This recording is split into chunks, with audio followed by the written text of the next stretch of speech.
Hello नमस्कार दोस्तों, स्वागत है आपका गुरुजी आईएएस में। मैं हूं AK उपाध्याय। दोस्तों, आपके यूपीएससी प्रीलिम्स एग्ज़ाम 2026 को कंसीडर करते हुए हमने अपने चैनल पर एक नई शुरुआत की है। मैं उम्मीद करता हूं कि हमारी शुरुआत ये आपको बहुत फ़ायदेमंद साबित होगी। इस सेगमेंट में आप पढ़ेंगे यूपीएससी प्रीवियस ईयर क्वेश्चन से लिंक्ड MCQs। हमारे ये सभी क्वेश्चंस यूपीएससी में आए हुए पिछले सालों के क्वेश्चन से इंस्पायर्ड होंगे। तो चलिए दोस्तों, शुरू करते हैं वीडियो को और देखते हैं पहले क्वेश्चन को कि पहला क्वेश्चन क्या है।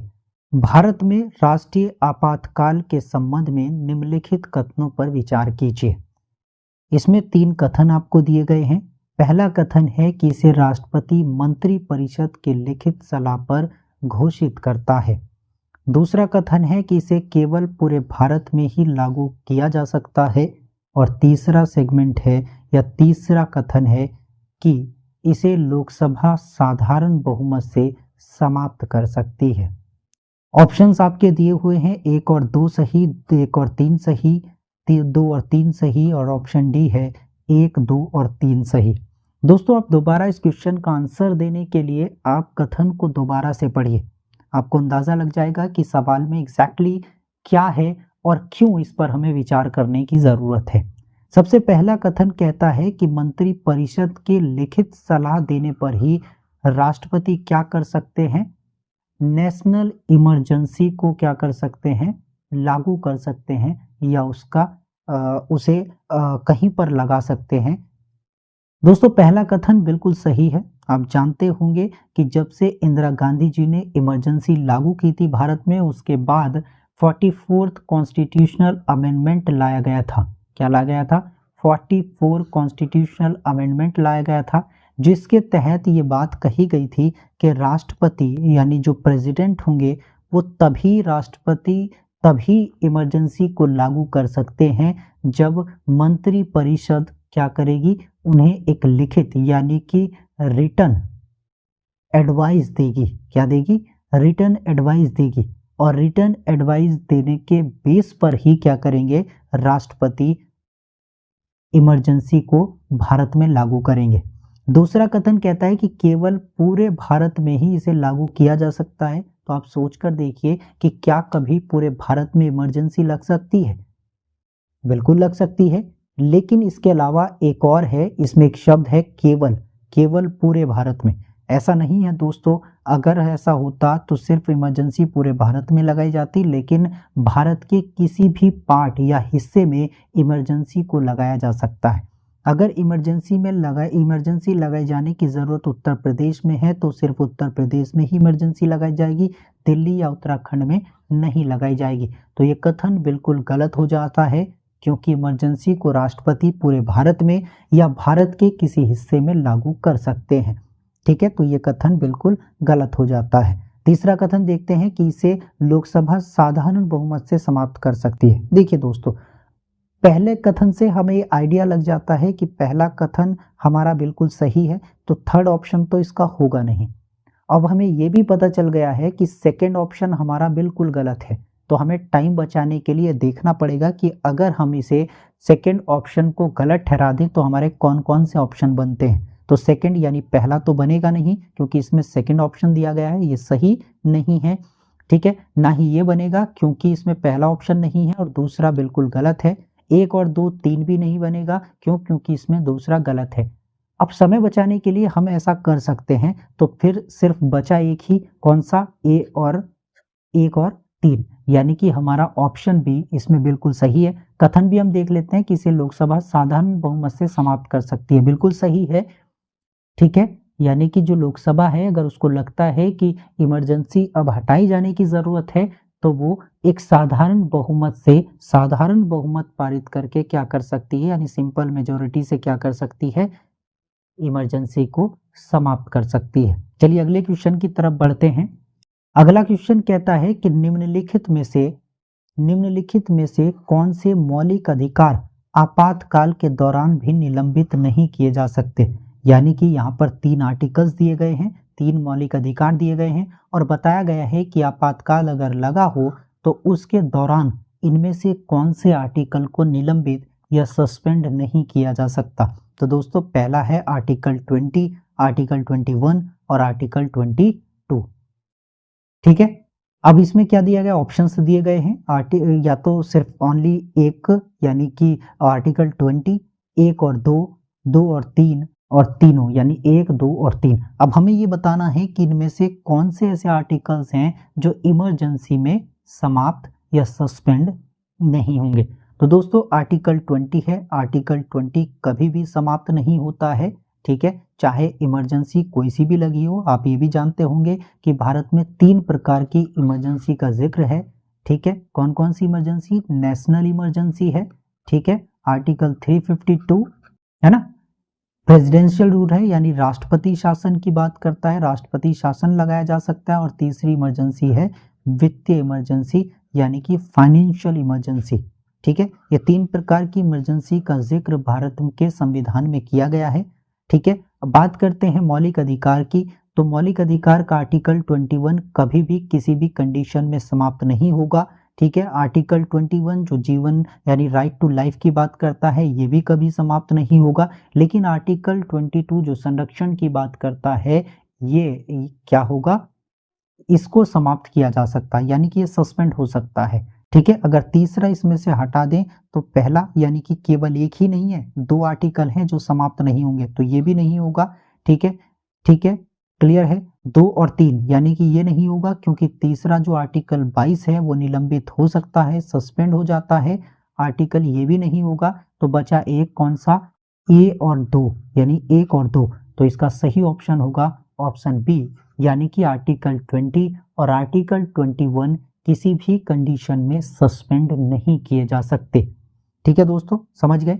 चलिए अगले क्वेश्चन की तरफ बढ़ते हैं। अगला क्वेश्चन कहता है कि अनुच्छेद 358 के अंतर्गत, किसके अंतर्गत, अनुच्छेद 358 358 के अंतर्गत क्या है, क्या सभी मौलिक अधिकार स्वतः निलंबित हो जाते हैं?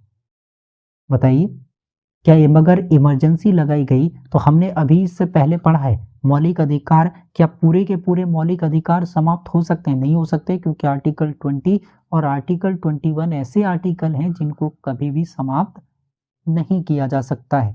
तो ये ऑप्शन बिल्कुल गलत हो जाएगा। तो केवल अनुच्छेद 19 स्वतः निलंबित हो जाता है। अब ऑप्शन ये देखने लायक है। ठीक है, यानी कि अपने आप निलंबित हो जाता है कि नहीं होता। ठीक है, तीसरा उस कथन क्या कहता है कि अनुच्छेद 19 सभी प्रकार के आपातकाल में निलंबित हो जाता है। ठीक है, आर्टिकल 20 से रिलेटेड 2 ऑप्शन या 2 कथन दिए गए हैं, ऑप्शन बी और ऑप्शन सी। हमें ये देखना है दोनों में आर्टिकल 19 की बात की गई है या अनुच्छेद 19 सभी आपातकाल यानी कि जितने भी आपातकाल हैं, 3 प्रकार के आपातकाल का जिक्र किया है, तो क्या उनमें आर्टिकल 19 खत्म हो जाता है या सस्पेंड हो जाता है? ठीक है, तो ये बिल्कुल गलत होगा। ऑप्शन डी कहा गया कि राष्ट्रपति द्वारा अलग से एक आदेश पारित करने के बाद क्या होता है, मौलिक अधिकारों को सस्पेंड किया जा सकता है, या इसमें एक अलग से राष्ट्रपति के द्वारा आदेश जरूरी है। तो ऐसा बिल्कुल नहीं है। ठीक है, इसका ऑप्शन बी बिल्कुल सही होगा। ऑप्शन बी क्या है, बिल्कुल सही होगा कि केवल अनुच्छेद 19 ही एक ऐसा है जो नेशनल इमरजेंसी में क्या हो सकता है, निलंबित हो सकता है, अपने आप ही निलंबित हो सकता है। इसे राष्ट्रपति के आदेश की जरूरत नहीं है। ठीक है, आर्टिकल 19 के क्लॉजेस सभी यानी कि अपने आप, आर्टिकल 19(1), आर्टिकल 19(2) क्या करता है, कुछ अधिकार देता है। ठीक है, यानी कि आपको अभिव्यक्ति की स्वतंत्रता की आज़ादी देता है, आपको बिजनेस करने की आज़ादी देता है, आपको भ्रमण करने की आज़ादी देता है आर्टिकल 19, है ना। अगर इमरजेंसी लगी हो तो आप ये तो नहीं कह सकते कि भाई मुझे जाना है, मैं वहीं पे जाऊंगा जहां पर इमरजेंसी लगी हुई है ना, ऐसा नहीं है। इसीलिए ऑटोमेटिकली क्या हो जाता है, आर्टिकल 19 अपने आप सस्पेंड हो जाता है, ऑटोमेटिकली सस्पेंड हो जाता है। ठीक है, तो इसका सही उत्तर क्या होगा, ऑप्शन बी इसका सही उत्तर है, जो कहता है कि आर्टिकल 19 अपने आप निलंबित हो जाएगा। चलिए अब देखते हैं अगले क्वेश्चन की तरफ बढ़ते हैं। और अगला क्वेश्चन क्या कहता है हमारा, अगला क्वेश्चन कहता है कि अनुच्छेद 359 के संबंध में सही कथन कौन सा है। देखना कौन सा ढूंढना है, सही कथन ढूंढना है कि सही कथन हमारे यहाँ पर कौन सा है। ठीक है, पहला ऑप्शन है मौलिक अधिकार समाप्त हो जाते हैं। ठीक है, दूसरा है मौलिक अधिकार स्वतः निलंबित हो जाते हैं। तीसरा है मौलिक अधिकार रहते हैं पर उनका प्रवर्तन निलंबित हो जाता है। ठीक है, प्रवर्तन का मतलब होता है इन्फोर्समेंट। ठीक है, इंग्लिश भी मैंने लिखा हुआ है नीचे, अगर आपको हिंदी में कोई समस्या है तो आप इंग्लिश भी पढ़ सकते हैं। ठीक है, और डी ऑप्शन है इसका, केवल राज्य सरकारें मौलिक अधिकार निलंबित कर सकती हैं, यानी केवल राज्य सरकार ही निलंबित कर सकती हैं फंडामेंटल राइट्स को। ठीक है, तो इसका सही उत्तर क्या होना चाहिए दोस्तों, कमेंट में जरूर बताएं मुझे कि इसका सही उत्तर क्या होगा। ठीक है, मैं आपको बता देता हूं, आपने कमेंट करना है। आपने कर दिया कमेंट? ठीक है, अगर आपने कमेंट कर दिया तो मैं इसका सही उत्तर बताता हूं। इसका सही उत्तर है ऑप्शन सी। ठीक है, यानी ऑप्शन सी इसका सही उत्तर है, जो कहता है कि मौलिक अधिकार तो हमारे रहेंगे लेकिन उनका एनफोर्समेंट यानी कि उनका जो लागू होना है, जो वो अधिकार देते हैं फंडामेंटल राइट्स, वो अधिकार खत्म हो जाएंगे, उनका एनफोर्समेंट खत्म हो जाएगा, वो सस्पेंड हो जाएगा। ठीक है, आर्टिकल बने रहेंगे, संविधान के जो मौलिक अधिकार हैं वो व्यक्ति के पास रहेंगे, लेकिन क्या होगा कि वो उनका जो इन्फोर्समेंट है या प्रवर्तन है वो समाप्त हो जाएगा। अगले क्वेश्चन की तरफ बढ़ते हैं और अगला क्वेश्चन हमारा कहता है भारत में अब तक राष्ट्रीय आपातकाल घोषित किया गया है। ये जो क्वेश्चन है यूपीएससी 2016 से इंस्पायर्ड है। आपने देखा होगा कि हर क्वेश्चन में हमने ये दिखाया है कि ये क्वेश्चन कहाँ से इंस्पायर्ड है और कहाँ पर पूछा गया है, कौन से साल में पूछा गया है। ठीक है, तो इसका ऑप्शन क्या है, इसका ऑप्शन देखिए, इसका ऑप्शन है केवल युद्ध के कारण, केवल बाह्य आक्रमण के कारण यानी कि एक्सटर्नल अग्रेशन जो होता है, थर्ड है युद्ध और आंतरिक अशांति के कारण, और डी है युद्ध, बाह्य आक्रमण और आंतरिक अशांति के कारण। ठीक है दोस्तों, देखिए ये बिल्कुल सही है कि युद्ध के आधार पर भारत में इमरजेंसी लगाई जा सकती है, लेकिन केवल युद्ध के आधार पर तो नहीं लगाई जा सकती, उसके और भी कोई कारण होते हैं, और भी कई कारण होते हैं इमरजेंसी लगने के। ठीक है, तो ये ऑप्शन बिल्कुल गलत हो जाएगा। केवल बाह्य आक्रमण नहीं, क्योंकि यहाँ पर युद्ध भी है, युद्ध के आधार पर भी इमरजेंसी लगाई जाती है, तो बाह्य आक्रमण तो केवल नहीं होगा, ये भी गलत हो जाता है। युद्ध और आंतरिक अशांति, ठीक है, यानी वॉर एंड इंटरनल डिस्टर्बेंस, इनके आधार पर भी क्या होता है, इमरजेंसी लगाई जाती है, लेकिन सिर्फ इन्हीं के आधार पर लगाई जाएगी, ये बिल्कुल गलत है। ठीक है, क्योंकि हमें पता है कि भारत में इमरजेंसी आखिरकार 3 आधार पर लगती है, युद्ध, बाह्य आक्रमण और आंतरिक अशांति यानी इंटरनल डिस्टर्बेंस। ठीक है, तो ऑप्शन डी इसका बिल्कुल सही होगा, युद्ध, बाह्य आक्रमण और आंतरिक अशांति। ऑप्शन देखेंगे, ऑप्शन डी इसका बिल्कुल सही उत्तर होगा। ठीक है, अगला क्वेश्चन देखते हैं और अगला क्वेश्चन क्या कहता है कि अनुच्छेद 356, कौन सा, अनुच्छेद 356 राष्ट्रपति शासन के बारे में सही कथन कौन सा है। ठीक है, अभी बात चल रही थी नेशनल इमरजेंसी की, अब आया राष्ट्रपति शासन। ठीक है, यानी प्रेसिडेंट रूल, ये कौन से आर्टिकल के तहत है, आर्टिकल 356। मैं आपको आर्टिकल बता देता हूं दोस्तों। नेशनल इमरजेंसी जो लगेगी, नेशनल इमरजेंसी लगेगी आर्टिकल 352 के तहत।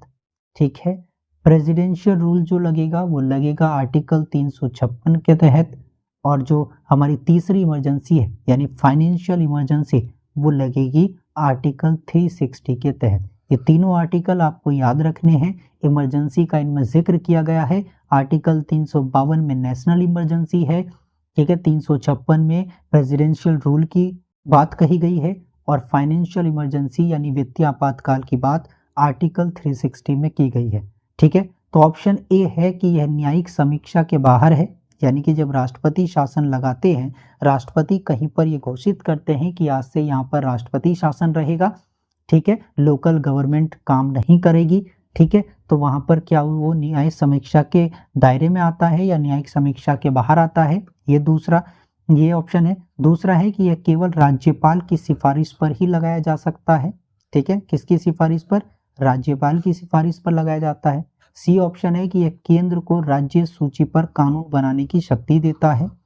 ठीक है, और डी है कि यह राज्य की न्यायपालिका को निलंबित कर देता है। ठीक है, किसको कर देता है, राज्य की न्यायपालिका यानी कि जो हाईकोर्ट है, क्या राष्ट्रपति शासन उसको भी समाप्त कर देता है, क्या उसको भी सस्पेंड कर देता है, क्या जुडिशरी काम नहीं करती है, या हाईकोर्ट जब किसी राज्य में राष्ट्रपति शासन लगता है तो क्या वहाँ की सरकार के साथ साथ जो जुडिशियरी है, यानी कि वहाँ की जो न्यायपालिका है, हाई कोर्ट है, क्या वो भी समाप्त हो जाती है, क्या वो भी सस्पेंड हो जाती है? ठीक है, आप बताओ मुझे इनमें से कौन सा ऑप्शन सही है। आपने देखा होगा कि लगभग आप कुछ लोगों को सभी के सभी ऑप्शन सही लग रहे होंगे, क्योंकि भाई अगर राष्ट्रपति शासन लग रहा है तो फिर न्यायपालिका की क्या जरूरत है ना? फिर कानून तो बनाएगी, राज्य सूची के विषय पर कानून भी बना सकती है। ठीक है, तो इसका सही उत्तर क्या है? पहली बात तो ये कि यह न्यायिक समीक्षा से बाहर नहीं है, ये न्यायिक समीक्षा के दायरे में आता है।